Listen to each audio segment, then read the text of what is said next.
आज कालू कौआ बहुत ही ज़्यादा खुश था, क्योंकि आज उसके अंडे से एक बच्चा बाहर आने वाला था। वो अपने घर में बैठा अपनी बीवी नाटी कौवी से बातें कर रहा था। कालू कौवे ने नाटी कौवी से कहा, नाटी, सुनो नाटी, मुझे बेटा ही चाहिए। इस अंडे से बेटा ही होना चाहिए। मुझे बेटी बिल्कुल भी पसंद नहीं है। मुझे बेटा ही चाहिए हर सूरत में, वरना मुझसे बुरा कोई नहीं होगा। कालू जी, इसमें मेरा क्या बस है? इसमें मैं क्या कर सकती हूँ? ये सब तो अल्लाह की मर्जी है। ये सब तो अल्लाह की मर्जी से होता है कालू जी। हम और आप इसमें क्या कर सकते हैं? नहीं, मुझे बेटा ही चाहिए। हर हाल में मुझे बेटा ही चाहिए। आज हमारा बच्चा बाहर आने वाला है। मैं जंगल में मिट्ठू तोते के पास जा रहा हूँ।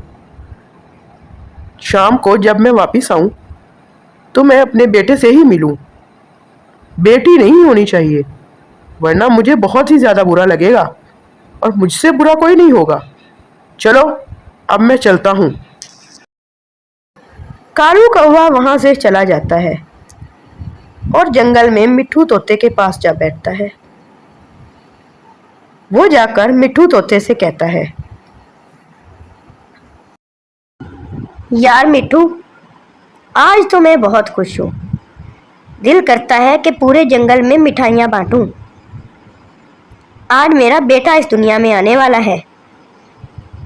फिर हम बाप बेटा मिल के घूमा करेंगे ये जंगल और मिल के मज़े किया करेंगे। आज तो दिल करता है सारे जंगल में नाचूं। यार कालू, तुम्हें कैसे यकीन है कि तुम्हारा बेटा ही होगा? वो बेटी भी तो हो सकती है। लाजमी नहीं कि बेटा ही हो। नहीं नहीं, मुझे पूरा यकीन है वो बेटा ही होगा। लड़की नहीं हो सकती। मैं अपनी बीवी को बता के आया हूँ। मुझे बेटा ही चाहिए, बेटी मुझे नहीं चाहिए। यार कालू, बेटा तो और बेटी तो अल्लाह की देन है। ये तो अल्लाह की मर्जी से होता है। हम और आप इसमें क्या कर सकते हैं? और नट्टी पापी भी कुछ नहीं कर सकती। उनके बस में भी कुछ नहीं है। ये सब तो अल्लाह के बस में है कालू भाई। कालू कौवा गुस्सा होकर वहाँ से चला जाता है। शाम हुए जब वो घर पहुँचता है तो उसकी बीवी नाटी कौवी उदास बैठी होती है। वो अपनी बीवी से पूछता है, क्या हुआ नाटी, इतनी उदास क्यों बैठी हो? हमारा बच्चा इस दुनिया में आ गया है ना, तुम इतनी परेशान क्यों हो? क्या हुआ? कालू जी, बेटा नहीं हुआ, बेटी हुई है। हमें अल्लाह ने इतनी प्यारी बेटी से नवाजा है। देखें, हमारी बेटी कितनी खूबसूरत है। मैं तुम्हें कह के गया था कि मुझे बेटा ही चाहिए, बेटी नहीं चाहिए। इस मनहूस को मैं क्या करूं? दूर कर लो इसको मेरी नज़रों से। कालू जी, ये बड़ी होके हमारे बुढ़ापे का सहारा बनेगी। यही हमारा आसरा बनेगी। आप ऐसे ना कहें, ये हमारी बेटी है। मेहरबानी करके आप इसके बारे में ऐसे ना कहें। मम्मा, मम्मा, पापा इतना गुस्सा क्यों कर रहे हैं? मैं तो आप दोनों की बेटी हूँ ना, तो पापा मुझसे प्यार क्यों नहीं कर रहे? पापा मुझसे क्यों गुस्से में बात कर रहे हैं मम्मा? बेचारी नाटी कौवी अपनी बेटी को जवाब भी देती तो क्या देती, वो तो कुछ भी नहीं कर सकती थी। कालू कौवे ने नाटी कौवी से कहा, अभी मैं सोने जा रहा हूँ। जब मैं सुबह उठूँ तो ये बच्ची मेरे सामने नहीं होनी चाहिए। इसको जाकर घने जंगल में छोड़ आओ, वहीं पे मर खप जाएगी। और अगर कल ये इस घर में मुझे नज़र आई तो मैं खुद इसका गला दबा दूंगा। जाओ और इसको घने जंगल में छोड़ आओ। नहीं कालू जी, ये हमारी बेटी है। मैं इसको जंगल में कैसे छोड़ दूं? अभी तक तो ये एक ही दिन की है। इसको कोई जानवर खा जाएगा आके। आप ऐसा जुल्म ना करें कालू जी। मैं इस बच्ची को जंगल में नहीं छोड़ सकती। तुम्हें छोड़ना ही पड़ेगा, और अगर तुमने इस बच्ची को जंगल में नहीं छोड़ा तो कल मैं ही इसको मार दूंगा। समझ में आया तुम्हारे? जाओ और इसको जंगल में छोड़ के आओ। नाटी कौवी बेचारी दुखी दिल के साथ अपनी बेटी को लेकर जंगल की तरफ जाती है और जंगल में जाकर एक दरख्त पर बिठा देती है। वो बच्ची तो अभी बहुत छोटी थी, सिर्फ एक ही दिन की थी। वो रोने लगती है और अपनी माँ से कहती है, मम्मा, मम्मा, आप मुझे इस जंगल में छोड़ के क्यों जा रही हैं? मैं आप ही की बेटी हूँ ना मम्मा। यहाँ पे मुझे कोई खा जाएगा। प्लीज मुझे इस जंगल में छोड़ के मत जाए। मुझे अकेला मत छोड़े मम्मा। मेरी बेटी, अभी आपके पापा बहुत ज़्यादा गुस्सा हैं। कुछ ही दिनों में उनका गुस्सा ठंडा हो जाएगा। फिर मैं अपनी बेटी को आकर यहाँ से ले जाऊँगी। आप यहीं बैठें, मैं आपको आकर यहाँ से ले जाऊँगी। ये कहकर नाटी कौवी वहां से चली जाती है। बेचारी बच्ची अपनी माँ को पीछे से आवाजें देती रहती है, लेकिन वो एक नहीं सुनती। वो सुनती भी तो कैसे? कालू कौवे ने उसको इतनी बड़ी धमकी देकर जो भेजा था, उसने यही दिल में सोचा कि यहाँ पर तो हो सकता है वो बच भी जाए, लेकिन घर लेकर जाएगी तो कालू कौवा उसको मार ही डालेगा। वो बच्ची बेचारी वहीं बैठकर रोती रही। मम्मा, पापा, आप तो उन्होंने मुझे यहाँ छोड़ दिया। मैं तो कितनी छोटी हूँ। मुझे तो दाना लाना भी नहीं आता। मुझे तो कुछ भी करना नहीं आता। मैं यहाँ पे क्या करूँगी? कौन मेरा ख्याल रखेगा? कौन मेरा अपना है यहाँ पर? करीब ही सोना चिड़िया का घर था। उस बच्ची के रोने की आवाज सोना चिड़िया तक पहुंची। सोना चिड़िया उस बच्ची के पास गई तो उसने देखा कि वो एक कौवे की बच्ची है। वो उसे लेकर अपने घर आ गई और उस बच्ची से पूछा, बेटा, आप कौन हो? कहाँ से आई हो? आपके मम्मा पापा कहाँ हैं बेटा? आप तो अभी बहुत छोटी लग रही हो। आप इतनी छोटी हो, आपके मम्मा पापा आपको कहाँ यहाँ छोड़ के क्यों गए हैं? नहीं आंटी, मैं नहीं जानती मैं कौन हूँ। मेरे मम्मा पापा मुझे यहाँ छोड़ के चले गए हैं। मुझे तो ये भी नहीं पता मैं कहाँ से हूँ और कौन हूँ। मुझे बहुत ज़्यादा भूख भी लगी है आंटी।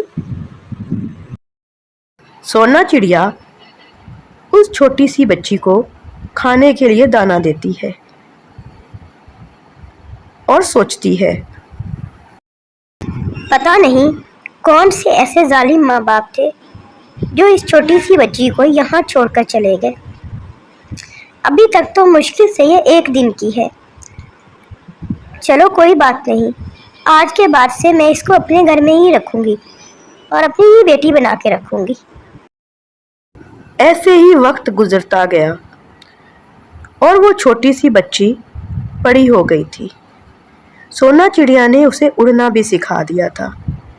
अब वो सोना चिड़िया के साथ दाना लेने जाया करती और अक्सर सोना चिड़िया घर में रहती और वो बच्ची सोना चिड़िया के लिए दाना लाया करती थी। वो सोना चिड़िया को ही अपनी माँ मानती थी और सोना चिड़िया भी उसको अपनी बेटी मानती थी। वो एक साथ बहुत ही ज्यादा खुश रहा करती थी। कालू कौवा और नाटी कौवी ये दोनों भी अब बूढ़े हो गए थे। उनके जिस्म में भी उतनी ताकत नहीं रह गई थी कि वो अपने लिए कुछ कर पाते। नाटी कौवी ने कालू कौवे से कहा, कालू जी, अगर आज हमारी बेटी होती तो हमारा कितना ख्याल रखती, हमारे लिए दाना लेने आ जाती, हमारी खिदमत करती। लेकिन अब हम दोनों अकेले रह गए हैं। मुझे नहीं पता था। मुझे लगा था उसके बाद हमारा एक और अंडा होगा जिसमें से बेटा आएगा। मुझे क्या पता था कि उसके बाद हमारा घर कोई अंडा ही नहीं होगा और हम बे औलाद रह जाएंगे। शायद अल्लाह ने हमें सज़ा दी है जो हमने हमारी बेटी की कदर नहीं की। अगर हम हमारी बेटी की कदर करते तो अल्लाह हमें और भी औलाद से नवाजता। हमने अपनी बेटी की कदर नहीं की तो अल्लाह ने हमें बे औलाद ही रखा। बहुत तेज़ बारिश हो रही थी। कालू कौवा और नाटी कौवी खाने की तलाश में बाहर गए।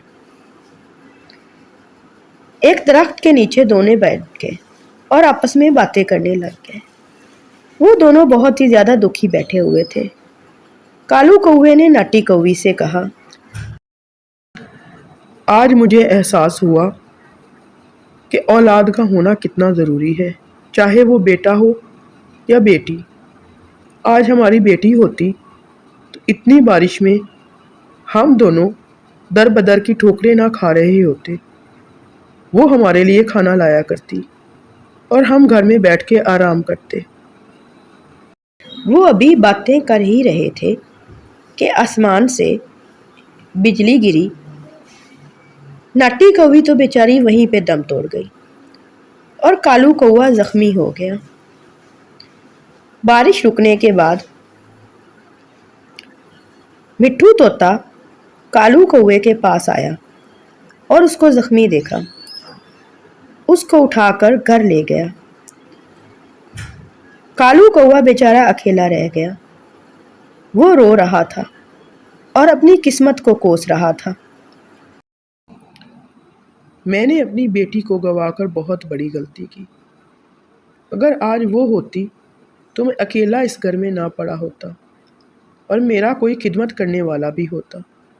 लेकिन आज तो मैं अकेला रह गया हूँ। अब तो मेरा कोई अपना नहीं है जो मेरा ख्याल करे या मेरी खिदमत कर सके। दूसरी तरफ मिट्ठू तोता सोना चिड़िया के घर जाता है। वहाँ पर वो उस बच्ची को देखता है। उसको समझ आ जाती है कि ये बच्ची कालू कौवे और नाटी कौवी की है।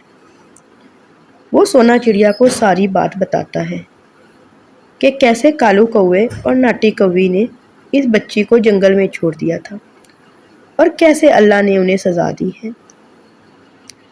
सोना चिड़िया बहुत दुखी होती है।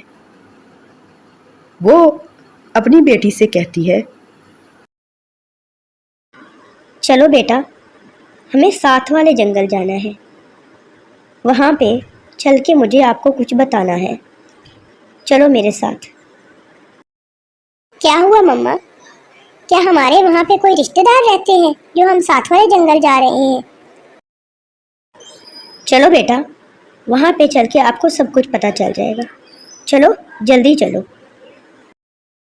वो अपनी बेटी को साथ लेती है और कालू कौवे के घर जा पहुंचती है। वहाँ पर जाकर वो अपनी बेटी को बताती है कि ये उसका बाप है और ये बेचारा बीमार पड़ा हुआ है। वो बच्ची बहुत दुखी होती है। कालू कौवा अपनी बेटी से माफ़ी मांगता है। सोना चिड़िया अपनी बेटी को और कालू कौवे को लेकर अपने घर चली जाती है और वो सब खुश खुश रहते हैं। वो बच्ची अपने बाप की बहुत ज़्यादा खिदमत करती है और एक दिन कालू कौवा बिल्कुल सेहतयाब हो जाता है। इस कहानी से हमें ये सबक मिलता है कि बेटा और बेटी तो अल्लाह ताला की देन है। ये सब अल्लाह ताला की मर्ज़ी से होता है और हमें अल्लाह ताला की रज़ा में राज़ी रहना चाहिए। बेटे और बेटी में फ़र्क नहीं करना चाहिए, बल्कि जितना ख्याल माँ बाप का बेटियाँ रख सकती हैं उतना बेटे नहीं।